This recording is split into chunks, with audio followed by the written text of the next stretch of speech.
जिंदाबाद, भानु प्रताप सिंह जिंदाबाद। आवाज दो, आवाज दो। मोदी तेरी तानाशाही, मोदी तेरी तानाशाही। ईवीएम की सरकार नहीं चलेगी। आज इस आंदोलन के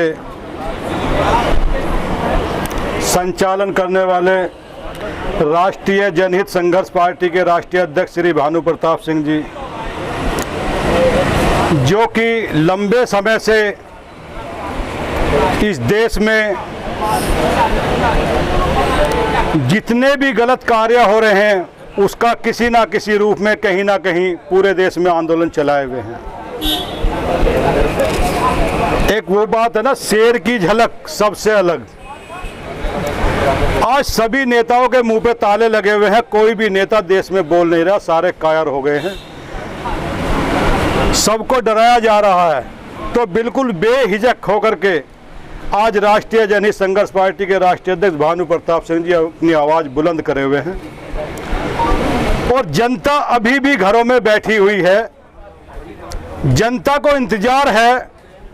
कांग्रेस ही सोच रहे भाई ये तो आंदोलन राष्ट्रीय जनहित संघर्ष पार्टी का, हम क्या करें इसमें।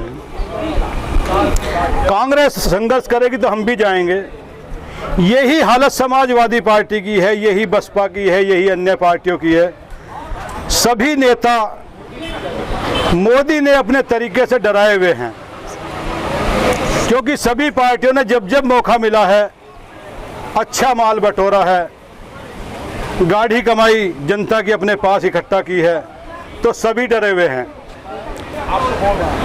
तो अब हट फिर करके एक ही नेता दिखता है कि जो डरते नहीं है, चाहे सीबीआई हो, चाहे सीबीआई हो, आईडी हो, आईबी हो, पुलिस हो, कितनी जांच कराए भानु प्रताप सिंह जी की कोई चिंता नहीं है। ना उनके पास नंबर 2 का पैसा है, ना उनकी टीम के पास, और ईमानदारी से हर लड़ाई को लड़ा जा रहा है। तो अब जनता का भी कर्तव्य बनता कि जनता को भी आना चाहिए मैदान में।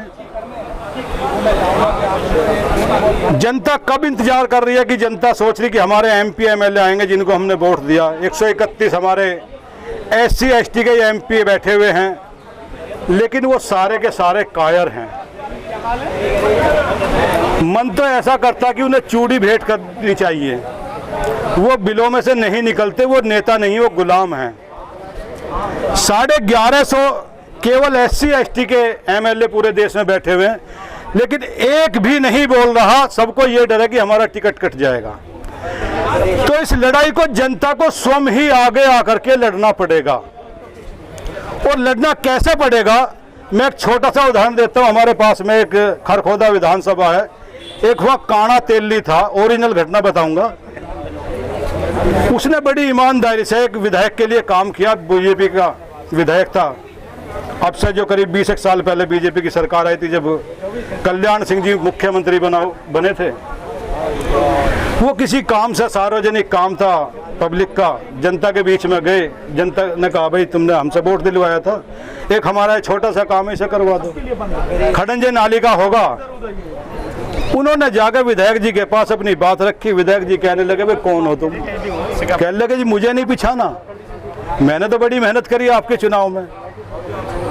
नुका भाई मैं तो जानता नहीं। नुका मैं वही काना तेली हूँ जो रात दिन आपका साइकिल पे तेल भी बेचता था, आपका प्रचार भी करता था। नुका चल ऐसे तेली बहुत फिरे हैं। वो कहने लगा नुका भाई विधायक अब तो तू बन गया, पर मुझे ध्यान कर ले मैं हूँ काना तेली। अब क्या, या तो विधायक मैं बनूंगा और या कोई और बनेगा, पर तुझे नहीं बनने दूंगा। नुका तू क्या बिगाड़ेगा मेरा? नुका बस बिगाड़ लो, आने दे चुनाव। 1.5 साल बाद पीछे चुनाव हो गया। काना तेली कहने लगा भाई तूने पंगा तो ले लिया, सब करना क्या इसका, इसे हरवाना भी है। सर्दियों में चुनाव था, अब उसके पास बेचारे के पास पैसा भी कम था। उसने क्या करा, साइकिल पे जिनमें तेल के डब्बे रखता था उसमें मूंगफली भर ली, थैले में आगे भी और पीछे भी। और जिस मोहल्ले में जाओ बालक इकट्ठे करे, बालकों को मूंगफली दे मुट्ठी भर कर। नुका भाई एक काम करो, गांव में आवाज लगा कहो। नुका कैसे? नुका जीतेगा भाई जीतेगा, काना तेली जीतेगा, और कुछ नहीं कहना तुझे। अब बालक मूंगफली खावे और पूरे गांव में घूम जा, जीतेगा भाई जीतेगा और काना तेली जीतेगा। बालक कहे तो घर वाले कह लेकर काना तेली कौन आ गया? कांग्रेस भी लड़ रही है, सपा भी, बसपा भी, भाजपा भी, लोकदल सारे लड़ रहे हैं। बात ये हुई जब तक चुनाव वोट गिरने का समय आया, काना तेली ने इतना प्रसिद्ध कर दिया अपना नाम, घर वाले कह लगे यार, जब बालक सब कह रहे हैं जिस गांव में जाओ इनका काना तेली जीतेगा, इसी काना तेली को वोट दे दो। अब देहात ने क्षेत्र ने जितने उस पर गांव में आवे है, 10 20 50 गांव गया, सारे गांव तो नहीं गया, काने तेली को धक्का पेल वोट गिरी और बीजेपी वाला हार गया। तो रिजल्ट क्या है, काना तेली तो जीतता ना, पर उसे बुरी तरह से हरा दिया। काना तेली आया सेकंड नंबर पे, 13,000 से वो केवल जीतता। तो हमने भी इस योगी सर मोदी से पंगा ले लिया, हमारा तो पता नहीं क्या होगा, पर इसका हाल हम वही कर देंगे, चाहे काने तेली की तरह सारी मूंगफली बांटनी पड़े पूरे साथ।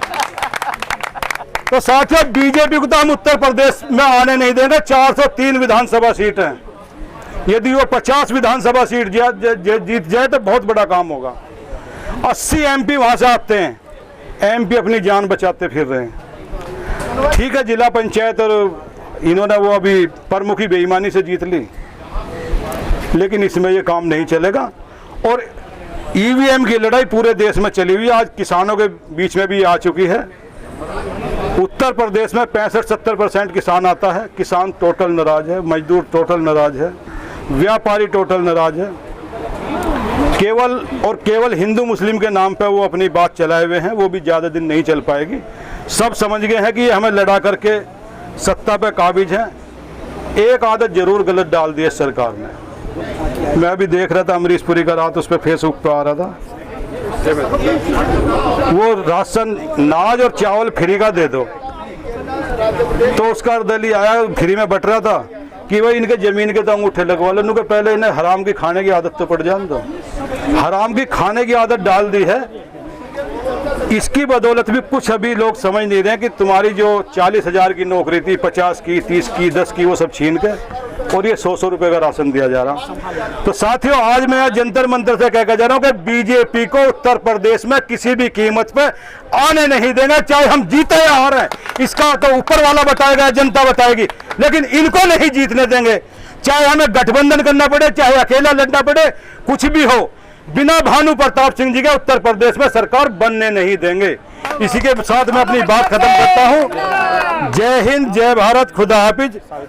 शेर की झलक सबसे अलग, भानु प्रताप सिंह जी वाकई में शेर है। बहुत बहुत धन्यवाद।